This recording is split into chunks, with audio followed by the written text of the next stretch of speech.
Hello, everyone, and welcome to our webinar on men's mental health and prevention. My name's Dania, and I'm the Policy and Communications Lead at the Association of Mental Health Providers. The association is a representative body for voluntary and community sector mental health service providers, from locally focused to regional and national organizations working across all types of service provision. We are hosting this webinar, which is the second last now in a series of 6 as part of a wider project on the Prevention Concordat for Better Mental Health, which we have been commissioned to lead by the Voluntary and Community Sector Health and Wellbeing Alliance. The project is looking at the role of the VCSE in preventing and improving outcomes for people with mental health conditions. All the webinars that we're doing are based on briefing papers, which are due to be published in the summer, and aim to create a better understanding of the current prevention landscape in relation to particular groups of people who experience disadvantage and face health inequalities. Both the briefing papers and the webinars will be highlighting the issues that are encountered whilst outlining the role of the VCSE in the prevention of mental ill health. From these, we hope to create an understanding of how the statutory services and commissioners can better understand the VCSE sector, its role and importance, and how commissioners can really work with the sector to reduce health inequalities to prevent mental ill health. The Health and Wellbeing Alliance is a partnership programme which is managed by the Department of Health and Social Care, Public Health England and NHS England, and is made up of 21 organisations and consortiums that represent communities who share protected characteristics or that experience health inequalities. Through all of our networks, members link people with lived experience, communities, and voluntary and community sector organisations nationally with the aim of connecting policy with practice. Today's webinar is being delivered by Men's Health Forum, and Jim Pollard, who is one of the original founders of the organisation, will be presenting the session. So I will now hand over to him. And, oh, sorry, I forgot to do all the logistics. So everyone is currently on mute. In the control panel, we have a chat function where you can send messages and one of the organizers will respond as necessary, or you can themselves to discuss.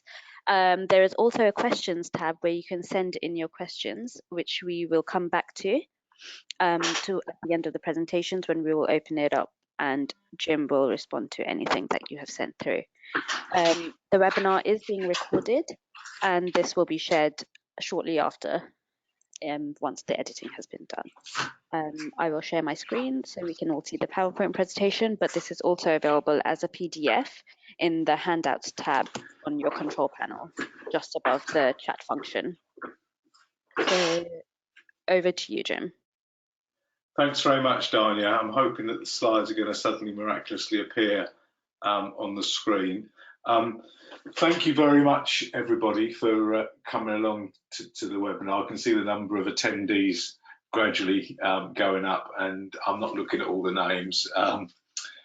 So very big thanks on behalf of the Men's Health Forum. My name is Jim Pollard. As Dania said, I'm one of the founders of the forum, and what I do now is I look after the forum's website. I'm a freelance writer and generally handle sort of the content and the things that the Men's Health Forum says about men's health. I know you're supposed to start these things with a joke, but I sometimes wonder if men starting and finishing everything with a joke is part of the problem that we're talking about today. So I'll just start with an honest admission instead, which is that I'm incredibly nervous because I've never done a webinar before. I'm not looking at the list of attendees and I haven't looked at the attendance list because I think it might make me even more nervous. But those of you who know me, hello anyway. Everything that I'm going to say now, I'd just like to say kind of 2 caveats, I suppose. I don't think mental health should be seen as an individual issue. I think sometimes it's over personalised. Mental health problems are seen as individual failings, and nothing I say takes that away from the social context and the world in which we live, which is what causes mental health challenges for people. And the other thing I'd say is that nobody really knows what works in mental health. If we did, we would be doing it. Anyone who's ever looked at therapy or counselling or whatever will know that there's 500 types of therapy, and some of them work for some people and some of them don't, and some of them don't work for anybody. William Goldman, the screenwriter, once said nobody knows what works in film, and I think nobody has got a clue what works in mental health. So moving on, male mental health today. The Men's Health Forum's the leading charity supporting men's health in England, Wales and Scotland. Our aim is that all men and boys have the information, services and treatments they need to live healthier, longer and more fulfilling lives. The organisation's been going since the mid-90s. It was set up originally by the Royal College of Nursing and spun off and became an independent charity in, I think, 2002. Next slide. So this is the reason we are here. Deaths under 65, 20% of men will die before they reach their 65th birthday. 1 in 5 men will die before they're even old enough to retire. I'm sure everybody out there knows at least one man who hasn't made it to their 65th birthday. That's the reason that the Men's Health Forum exists.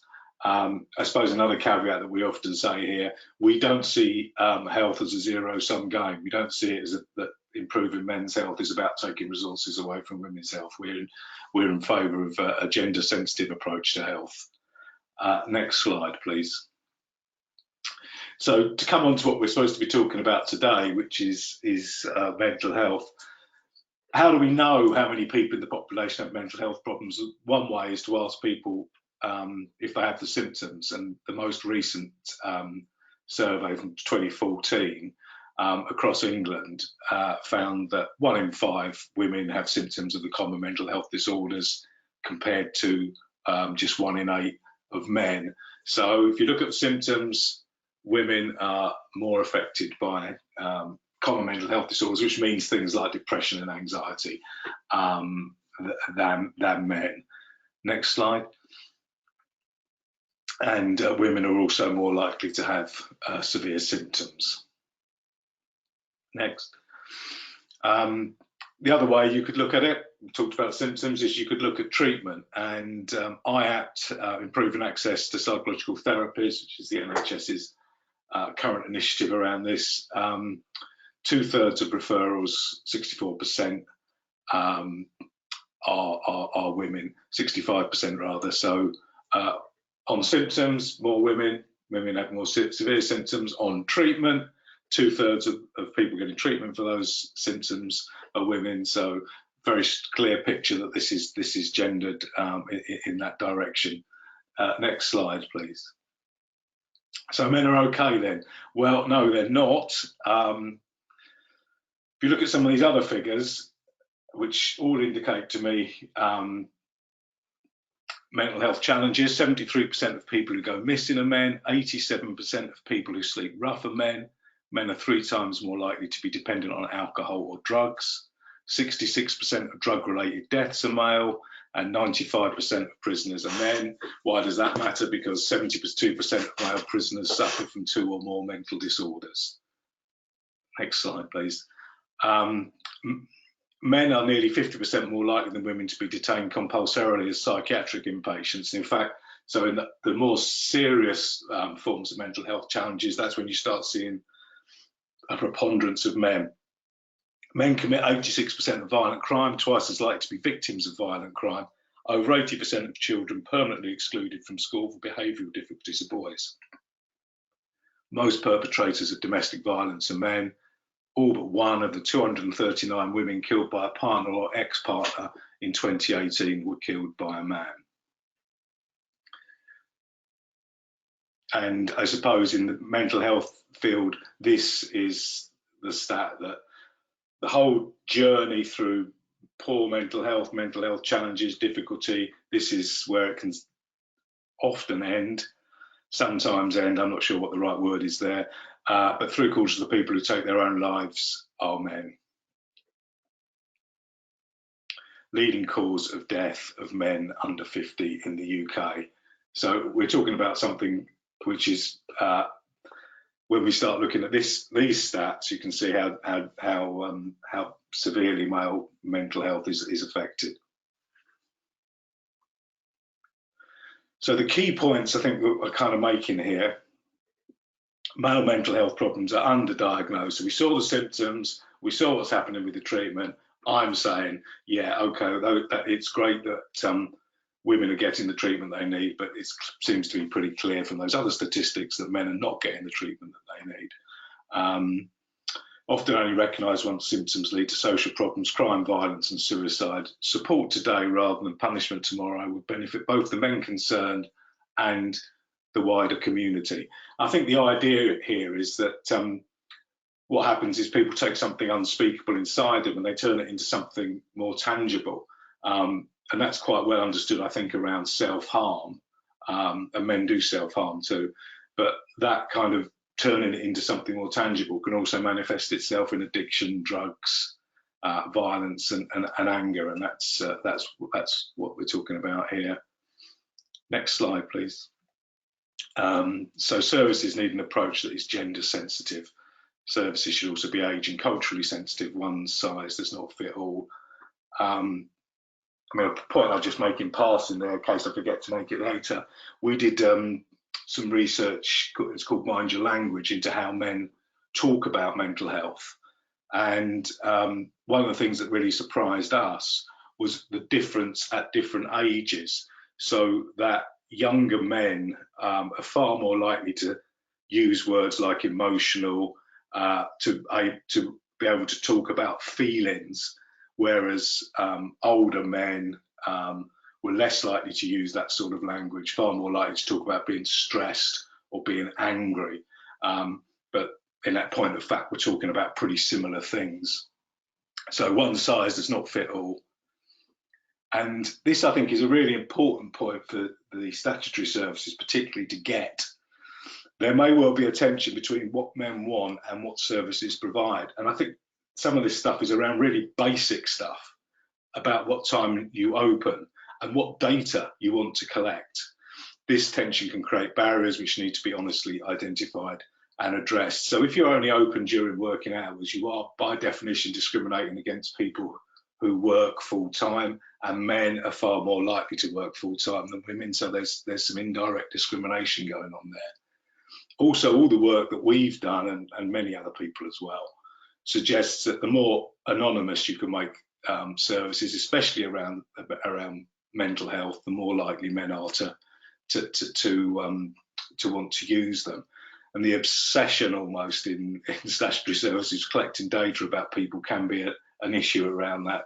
And I'll talk a little bit more about that later. So what works? The Men's Health Forum with the Movember Foundation and Leeds Beckett University, a couple of years ago, we looked at all the research that's been done in this area about what works in mental health services for men. And we made 10 recommendations. So understand the obstacles that men face. As I said, we shouldn't be personalising this. It's not an individual. Mental health problems are not an individual problem. But this US meta-analysis identified certain population groups for whom stigma had a disproportionate effect. People from Asian, Arabic, African American and other minority ethnic groups, young people, males, and those in military and health occupations. So obviously there's a lot of men that are in more than one of those groups, some men who are in all of them, and so that there's particular barriers around there. I think service users or service providers rather need to start out with the assumption that there will be barriers to accessing their services and that they need to accept that and try and identify them rather than just say, well, we're available for everybody, but they just don't come. Next slide, please. So some barriers will be real, such as opening hours. Some barriers will be perceived, that men might think that you won't understand them when you will. Whatever they are, the barriers, you need to demonstrate practically in your outreach, publicity and behaviour that these barriers do not exist or can be overcome. Communicate with men in a way that respects the way they see their maleness. Now, some people may have views of masculinity and maleness that we don't share, but if we want to reach those people, we do need to be cognizant of those differences.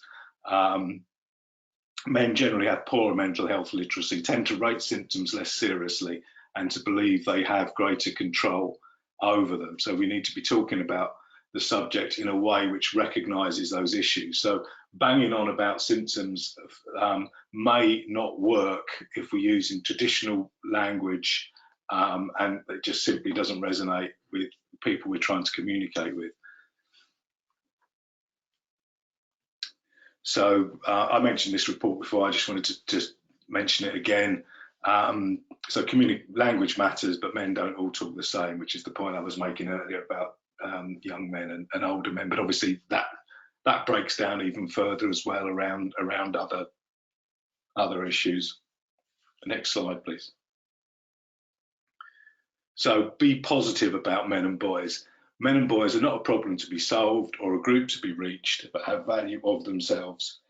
Now, I listed at the top of this a whole load of behaviours which are incredibly antisocial and are done almost entirely by men.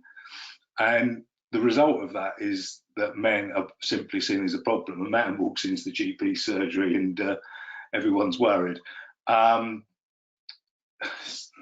And so whilst, obviously I'm accepting that men can behave badly, we need to be positive about men and boys. Otherwise, the service is not going to work. No one's going to turn up somewhere where they don't feel welcome. Have clear objectives that service users can understand. Be solution orientated with goals rather than a generalised helping process. So if you're providing a service which is designed to help with men with their mental health, be very clear about how it's going to do that and what's going to happen. Next, consider some shared activities. There's quite a lot of evidence that coming together to do something works well with men, and that is something that seems to be pretty much across all ages, classes, and so on. And there may be 3 reasons for that. Because it's doing something together is not overtly about mental health, it addresses the stigma. It also allows relationships to develop and discussion to arise in a more natural way. And I think the last point really is very important. Putting men in a position where they can help others, give their skills and experience, as well as take advice and support is a really useful thing to do. So setting's quite important. And, if you want to do a very, very simple thing, avoid traditional health settings, find male-friendly spaces, which could include virtual ones. And a lot of the work that we've done seems to be quite a bit of evidence that virtual settings are popular with men. But other ones would include schools, workplaces, sports settings. I mean, lots of football teams, Liverpool and Spurs, two examples of football teams that have done a lot of work in this area, and there's a clear benefit from that because you then get to the final of the Champions League. Next slide, please. Try to include peer support, so guys working together rather than a kind of top-down approach. Perhaps these work because a sense of having experiences in common reduces any sense of threat, and also has a positive impact on those providing support. So that kind of the point I was making before, really, enabling men to be part of the solution rather than have a solution done to them is definitely going to help. Publicise positive examples. So positive stories about men with mental health problems may encourage health seeking among the male audience. Stories about hope and recovery seem most likely to have this effect, especially where they feature men who are either admired in some way or who can be easily identified with. So, yeah, men in the public eye who are talking about these things, it can be good, especially when it's men that guys can specifically identify with. Boxers and people like that talking about these things, I think can definitely be helpful. Look ahead. Successful interventions do more than provide a service. They work towards positive social change and constructively challenge mainstream services where necessary. They also challenge stigma and exclusion. These objectives are particularly important in the drive to improve male uptake of services. So, look ahead. Just providing a kind of one-off service, again, may not address the needs going forward. Next slide, please. Building, evaluation, and share. Understanding what works in male mental health has come a long way, but it's still hampered by a shortage of good research. So everything I've said is built on the research so far, but there's still not enough of it. So when people are doing projects, they really need to evaluate them and share the findings of that. Next slide, please. So I'm going to talk very briefly. I'm just looking at the time. No, there's still the same number of people as there were at the start, so it hasn't been too boring, hopefully. I'm going to talk about Beat Stress, which is a free, confidential and anonymous information signposting and online chat service for mental health and wellbeing for men, which we did do in 2016 and 17. There was a whole load of aspects to it, but the one I think that's the most interesting is we offered online text chat. So guys could log on completely anonymously, chat to a mental health professional and go away again. We were able to, and this is again is something which I think is quite interesting, and probably I should have done a separate slide about it, but we controlled the access to the service using Google ads and Facebook ads, so you can just turn those ads up and down, you know, like a volume control, to ensure that the service is pretty much 100% used all the time, so that all the time that the mental health professionals are online, depending regarding if you've got 4 of them or if you've got 3 of them or whatever, you can make sure that they're all busy all the time. And the advantage of online chat was it was anonymous, and so we aim to remove the barriers to help seeking present with traditional services through discussion of topics not commonly raised in traditional settings, cost-effective earlier intervention, appropriate signposting, and permission to use traditional services. Quite a lot of evidence that blokes don't want to waste someone else's time. They don't want to turn up somewhere, turn up at the GP and being told that it's nothing to worry about because they feel like idiots. But giving people permission, as the online chat did, to go and see GPs and stuff, there was that definite sign that was working well. And we are moving, I think, into an area where we're going to see more and more of this. I mean, you probably heard about Shout, which is a new online chat thing for mental health problems. Calm, particularly focused at men, service particularly focused at men, they do online chat. And the Samaritans, who currently do texting and emailing, they're also looking at online chat. So this online chat thing is going to become a thing, I think. Next slide. We decided to do it because we'd previously done a project called Man MOT, which was an online GP service. Again, it was fast, free and anonymous. You want to talk to someone, you go online and you do it straight away. We found that it appealed to men, and the thing that made us decide to do Beat Stress is that we found that they were more able to talk to health professionals about traditionally taboo topics in this way, and that included mental health. So we were finding that the GPs on Man MOT were getting far more chats about mental health than they would normally get in the course of a face-to-face sessions in a surgery. Next slide, please. Interestingly enough, though, it was a little bit harder to get people to sign up to log on to Beat Stress than it was for Man MOT, so the conversion rates were about half. Next slide. And this is the big success, I think, of Beat Stress, highly successful at attracting men from 2 traditionally very hard to reach sections of the male population. So nearly half the users of the chat service from the 3 most deprived deciles of the population, and most users were young, under 30. Average year of birth was 1980. So those are 2 groups which are, as I say, traditionally considered to be hard to reach, which Beat Stress seemed to work very well for. Next slide.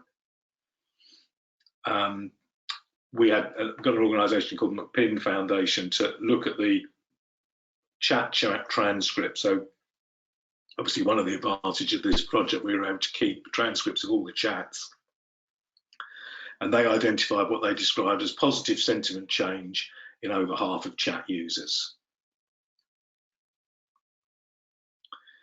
So our conclusions specifically from Beat Stress, and these overlap obviously with some of the things that I've said already. Anonymity matters. Men not only discuss their mental health, but even the more taboo areas, including sexual performance, anxiety, and depression related to erectile dysfunction. Subjects our therapist teams said they never heard about in clinic. We had a range of therapists drawn from different disciplines, counselling, we had a Gestalt therapist, people working in private practice, people working in statutory services. Next slide, please. But yeah, sort of the point about all those different people is they all said that they were getting discussions about taboo subjects much more than they would have done in face-to-face. So if you reduce an anonymity, you get more dropout. The more data you ask, so even if you ask for someone's postcode, they drop out. Certainly if you start asking for surnames, they drop out. And we did trial all these things, asking for different amounts of data. So if services want to reach men, they need to ask what data they really need. I mean, there's a question, I guess, about whether this problem around anonymity will recede over time. I mean, are younger people much happier to share all of this stuff? So they'll be happy to log on and talk about depression related to ED, give their names and all that sort of stuff. Maybe they will, or maybe scandals like Cambridge Analytica means that people will be getting even less likely to want to share. Next, please. So flexibility mattered. I mean, this was a couple of years ago, and this stat gets even higher. Every year gets higher and higher. So 64% of people use mobiles to access Beat Stress, and the figure's even higher now for the Men's Health Forum website. It's nearer 3/4. And I've mentioned this before, language matters. So men are stressed but won't ask for help, often pissed off but never sad. While they may talk about anger, they may not about feelings. Generalizations there, as I said, we were surprised at how much of a difference it was between different age groups, and again, different communities may use different sorts of language. You need to be sensitive to that. And certainly, I think the one thing you can say overall is that using traditional medical language is not normally the best way in. It may be something that people may need to understand the technical terms of conditions they've got later, but as a way in, it's a non-starter. Talking helps. We hopefully all think that. Even talking via text chat helps. People more willing to discuss topics, became to recognise that services could be helpful. So we were talking to some people who really didn't think anyone could help them, and having an online chat with one of our therapists made them think it was worth going and talking to someone else in real life. Recognition that the issue was serious enough to get offline help. And as I said before, there was an improvement in how chatters felt in about 54% of cases, I think we said. Next slide, please. Just to leave then with something a little bit more positive. In 2013 for Men's Health Week, we had a theme of let's talk about it. At that time, 72% of the people being treated for depression, so 72% of IAP referrals were female. Now it's gone down to 65%. So we are moving in the right direction in terms of getting men into traditional services. But as I think I've said, there's still a long way to go. And the headline figure there about suicide was the same then and remains the same. And that's one of the figures in men's health. I got into writing about men's health when I had cancer in the 90s. And this 3/4 of people who take their own lives are male. That statistic is one of the few that's been around and exactly the same, pretty much unchanged ever since that time. That's half an hour, which is what I said I would do, Dania. So I hope I've not gone too quickly and made some sort of sense. It's very hard to know how to finish a webinar, isn't it? Because there's no sign of people getting up to go and have a cup of coffee. Thank you, Jim. No, that was really interesting.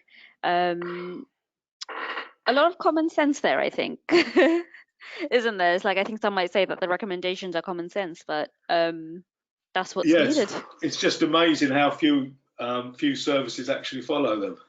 Yes. I agree. I agree. They are. They are. I mean, it is common sense, and it feels like that to me sometimes because I feel like we've been saying these things for quite a long time, and things are beginning to change. And I do think that the technology is moving in a way that is male friendly. So I think that is a sign of things moving in the right direction. But I still think that there's quite sort of a certain amount of stubbornness, certainly around sort of traditional statutory services about how services should be accessed and delivered. Yep. Yep. Definitely. So we've had a couple of comments, questions. So firstly, let's start with this one. Someone has commented to say, not boring at all, Jim. Fascinating insights. Thanks, Mum. um, so someone else is wondering if the Beat Stress service, is this a service that is exclusively for male users, or is this available to women as well? It doesn't. We don't do it anymore. I mean, it was a pilot project ran for 18 months, so it's not available anymore. There's some of the learnings cut out of it is obviously available. There's a report about the project on the Men's Health Forum website, and there's the Mind Your Language report that I mentioned. How we did it was very much, as I say, it's an online service, and we used Google ads and Facebook ads.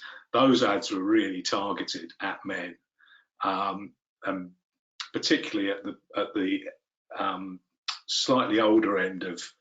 So, suicide's the main killer of men under 50. We were really going after men between sort of 30 and 50, really. So all the advertising was targeted around that. Sometimes women did arrive at the destination and found themselves talking to one of our therapists, and we didn't turn them away. But the targeting was very much at men. Okay. But I certainly think a lot of the things that I'm saying will work with men. Obviously, a lot of those things will work with women as well. It's not like we're it's not chalk and cheese. I mean, as you said a minute ago, it's often pretty much common sense.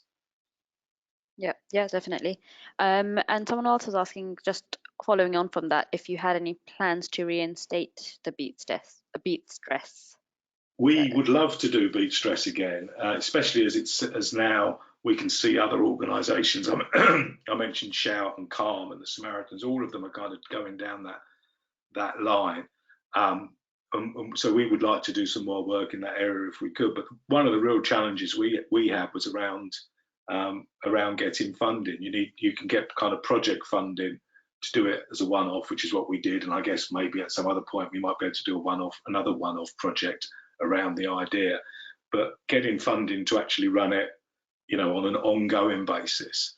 And the problem we constantly came up with is that people wanted data which we hadn't really collected, about the guys. So that there's always going to be, I think there's always going to be that challenge. So we were talking to CCGs and trusts and stuff, and they only wanted to make it available for people in their area, which obviously I suppose you can understand, but that's not quite how the internet works. Lots of questions coming in for you, Jim. So there's someone asking about people from, say, BME background. This one's particularly looking at Pakistani Indian background who suffer from mental health conditions. They don't tend to acknowledge that they have symptoms or are willing to seek help and support. This could be mainly down to culture. How do you think this can be tackled? But as I said earlier, we've identified certain groups for whom stigma has a disproportionate effect, and that does include people from the communities that you're talking about. I think there's a massive kind of cultural thing there, isn't there, around the family and not bringing shame on the family and things like that. Those sorts of issues can be very, very difficult to overcome. I would strongly argue that if you're going to try and set up a service which appeals to people from that community, you need to develop it with people from that community and not be afraid to talk about what the problem is. and be very frank about it, and use words that will resonate with the people that you're talking to. And if sometimes that language is not the sort of language which feels appropriate with other people, I don't think that that's necessarily a problem. And I think it's really important to, going on from that, just to look at the settings that they are familiar with or comfortable in. It could be faith settings or community groups. Absolutely, yes. I mean, obviously, if you're trying to reach communities where alcohol is not widely consumed, running a clinic in the pub is not the best place to do it. So, Jim, that you mentioned people not documenting what works when it comes to men's health and evidence, but someone is wondering if the Men's Health Forum know of different interventions that have worked. Well, in the What Works in Mental Health report that we did, I think that was in 2016, we did a review of all the evidence. So I picked out 10, what we kind of picked out as our 10 lessons from that. But if you look at that report, it goes into far more detail about specific projects that worked. And then we also link from the report back to the website. And on our website, we've got lots and lots of information about different projects. And but having said that, that stops about the time we did that report, and it's a piece of work that probably needs to be done again.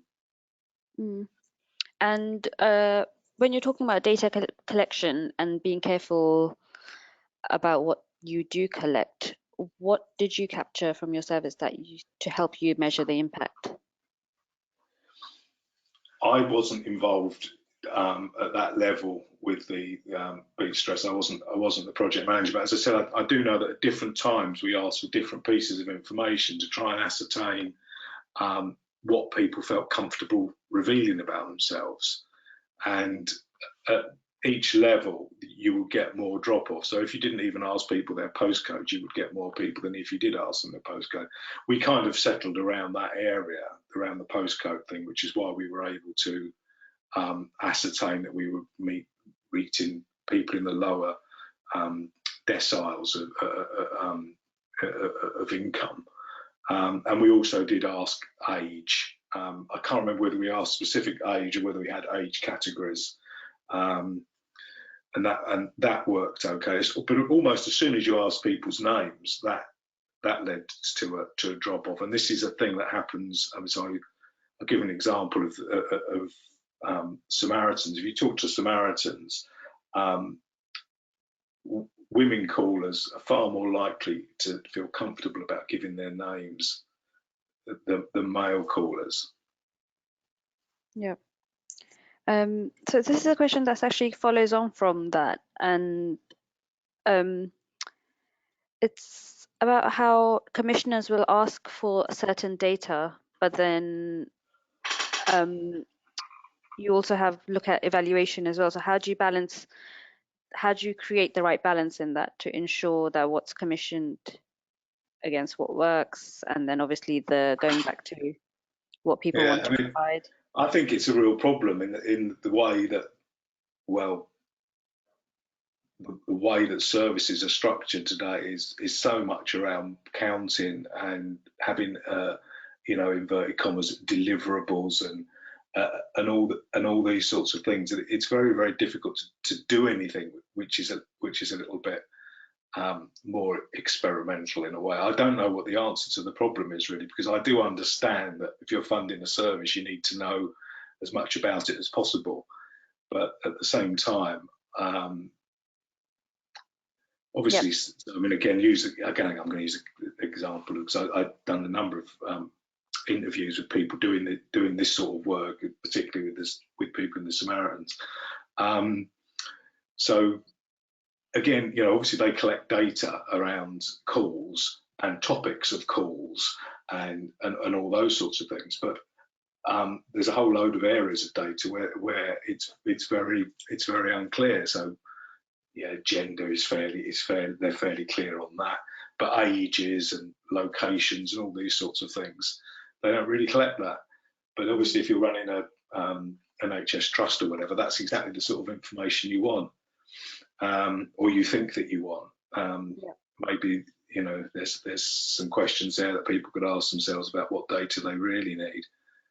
If you run a beat stress style service in your area and someone who's not in the area logs on, is it really the end of the world? I don't know.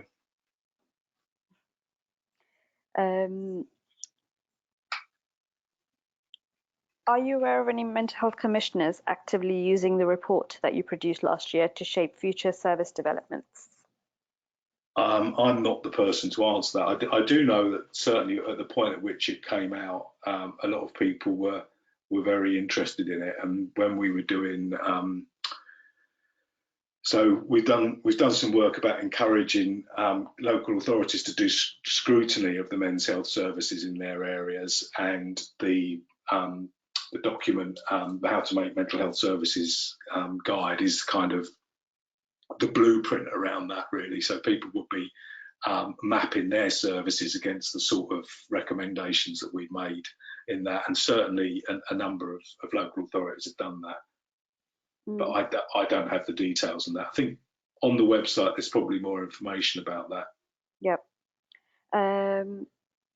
So someone's up saying that one of the issues that they have found with all the services that they've reached out to is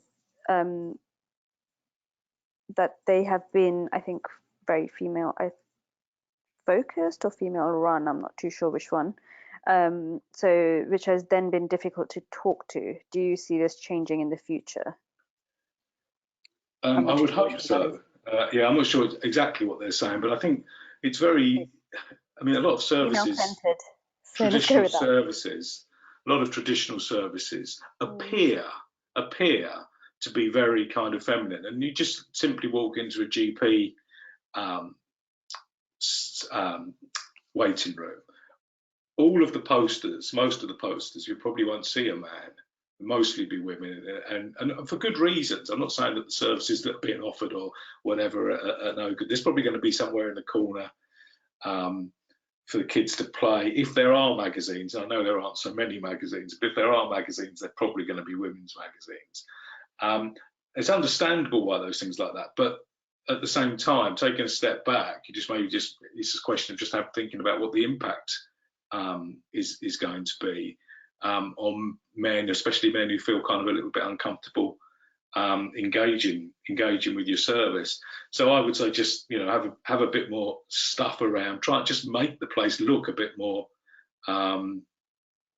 gender neutral, I suppose, really, and as a result maybe more male friendly.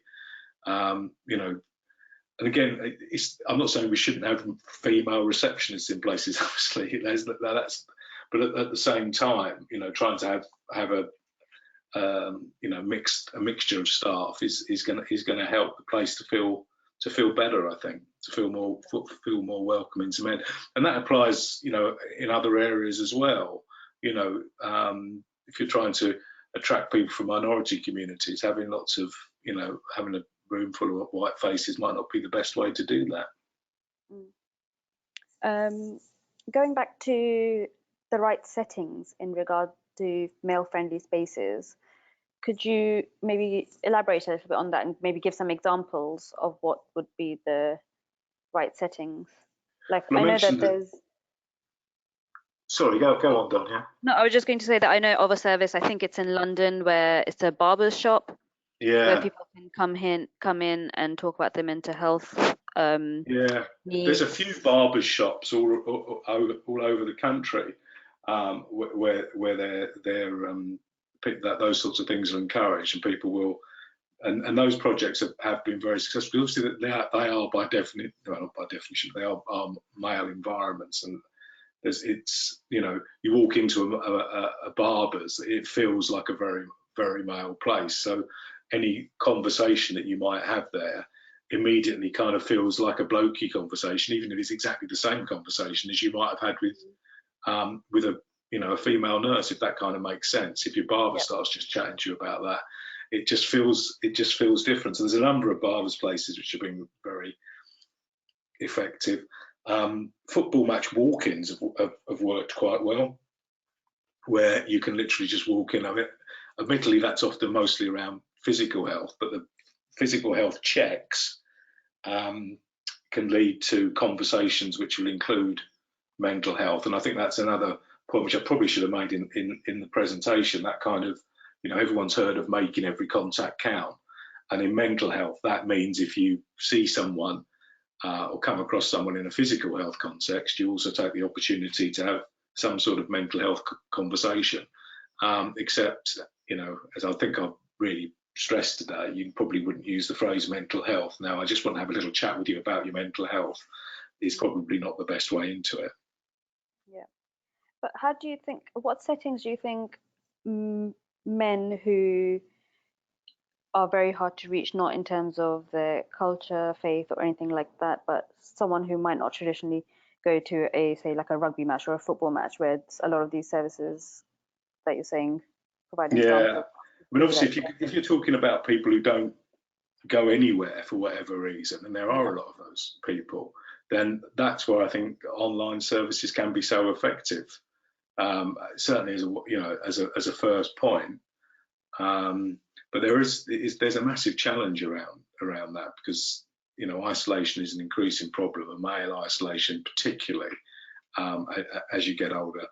For example, older men are less likely to go, men over 75, less likely to go to the pub, less likely to go to football matches, where places where men might go, whereas older women may carry on going to the things that they've always gone to. So older men can become very isolated. So it's really important to try and find a way of reaching out. And I do think that the taking opportunities when you get around physical health to have some kind of mental health conversation will help. But organisations like Men's Sheds are getting very good at reaching older men.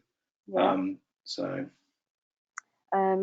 Kind of going on from that, but also going back to the Beat Stress service, that someone's just commented that it's great to see that engaged with hard to reach groups. But did this happen naturally, or was the service promoted in a targeted manner to these groups? As I say, the promotion really was more, I mean, one thing that's quite interesting is we were trying to hit the 30 to 50 group, but we actually got quite a lot under 30s. I think because that group were looking for it more. That was a group of people who were actually online, actively looking. I want some help. I want someone to talk to. Whereas the marketing we have been doing, or targeting we have been doing, is more people in the older age group who may not think they want someone to talk to, and it would be a bit more opportunistic. They would just see a Google ad or see a Facebook ad and click it. So it was a little bit of a surprise to us that it was so effective with younger people. And that bodes well for the future, I guess, and more people will be happy talking in that way. But Google ads and Facebook ads, you really can target them very specifically.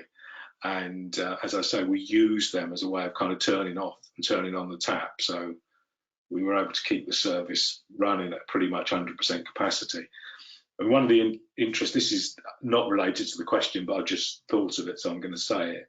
One of the interesting challenges there is how many conversations do you think a health professional can have online with someone at the same time? And one thing that I've heard about Shout, which worries me a little bit, is I think that they're talking to 5 people at the same time, which feels like quite a lot to me. I know the Samaritans will only talk to 1 person at a time. I'm guessing that probably the most cost-effective place is somewhere in between. We found that the therapists struggled to talk to more than 3 people at a time, and really 1 or 2 was better. 2 is often okay because people take time to type and people are thinking and stuff, and that kind of worked. But even then, the therapists kind of felt that often what would happen is that would be okay at the start, and then you would get into something with someone, and then you really needed to give them all your attention, just as you would, obviously, if you were seeing them on a one-to-one basis in a consultation. So that last bit, sorry, nothing to do with the question, but it just crossed my mind, and Important point to I make. wanted to mention it. Yeah, and I think that kind of links in with a little bit, I guess, with the next question, where someone's asking if the NHS have any services, chat tech services that they have funded, or is it solely a reliance on charities to be providing these? I think at the moment it's pretty much the latter. I'm not sure of whether the NHS has got any online chat things. I mean, obviously there is more. NHSX is coming, isn't it? Which is a digital NHS, and hopefully that will be part of that. But I think at the moment you're lucky if you can send an email to your GP. I think that's where we are at the moment, but hopefully it will get better. And I do think that these things can be cost effective. I'll draw an analogy here. One of the problems with the environment is that the real cost or the real damage that's done to the environment is not factored into the costs. And I think there's an element of that around online services, that the real benefits are not seen because they can't be measured in traditional ways. Yeah. Moving on to some of the questions. What are the next big pieces of work priorities for yourself and the forum? Oh, that's a good question, but not. Martin Todd is the chief executive of the forum, so he will be the best person to talk about that. What we're doing at the moment in Men's Health Week 2019, we looked at men's health by numbers, which sounds very simple, but seems to really resonate. So we were talking about the numbers that men need to know around their own health. So some of them are physical health numbers, blood pressure, units of alcohol, portions of fruit and veg, that sort of thing. There were some mental health numbers as well. We're making guys aware of the high level of suicide amongst men. And we've published a new booklet called Man MOT, which basically enables you to monitor the numbers yourself, keep an eye on your own health yourself. So it's a kind of very interactive thing. And I think we're going to do some more of that because that seems to resonate well. It's almost like halfway between a conventional book you might read and an app. It's a booklet, but you can you use it on an ongoing basis. And we are going to do one of those around mental health. So we're going to identify, built around the 5 ways of well-being. So around connecting, learning, all those the 5 ways of well-being, which have been around for about 10 years now. We'll be looking at those and how guys can sort of measure their engagement with each one of those areas. So that's something that I'm going to be working on.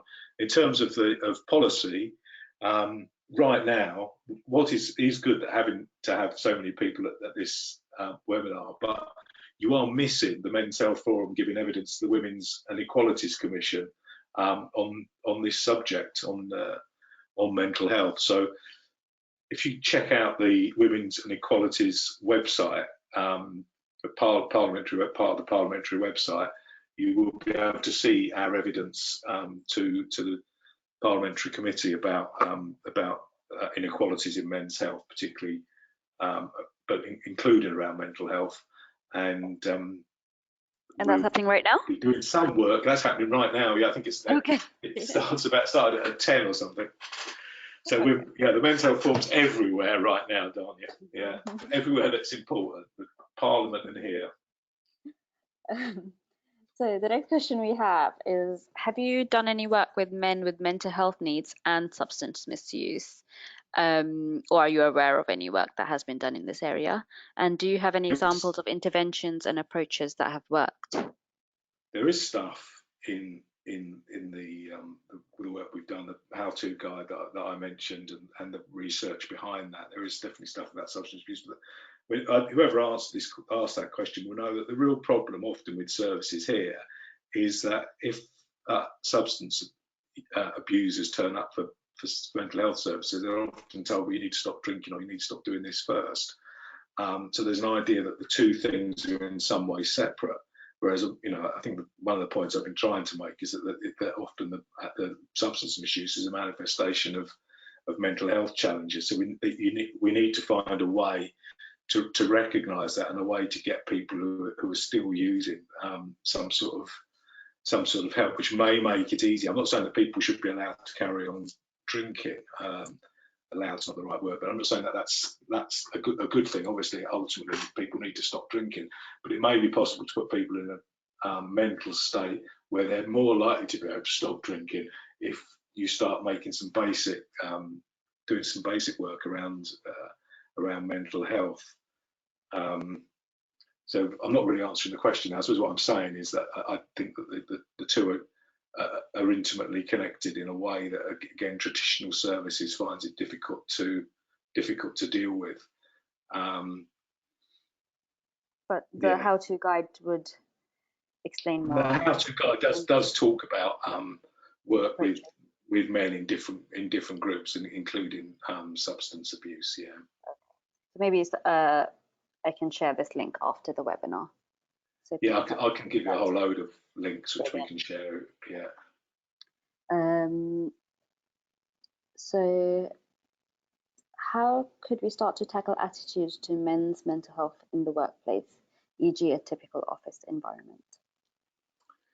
Yeah, I mean, I think that there's real challenges around health at work, and I think there's a kind of squeeze on mental health in the workplace, and this applies to women as well as men, I think, increasingly in a way to women. So at one side, you've got increasing insecurity. So the kind of gig economy is taking over more and more of work. The idea that once upon a time that you would have a secure full-time job, you couldn't just be fired from that for no apparent arbitrary reasons or whatever. That kind of secure employment, that's kind of gone. So there's more and more insecure employment at one side, and then on the other side is the pressure that we're putting on ourselves around presenteeism, around being accessible all the time, always available to work because you've always got your phone with you and that's got your emails on it and all that sort of stuff. And so there's a massive pincer movement there. And the things that those two things have in common is that they're both about insecurity and feeling that you can't relax. Mm. So I think that there's a crisis in mental health at work, which is getting worse. And then until we address the way that we work, it is going to get worse.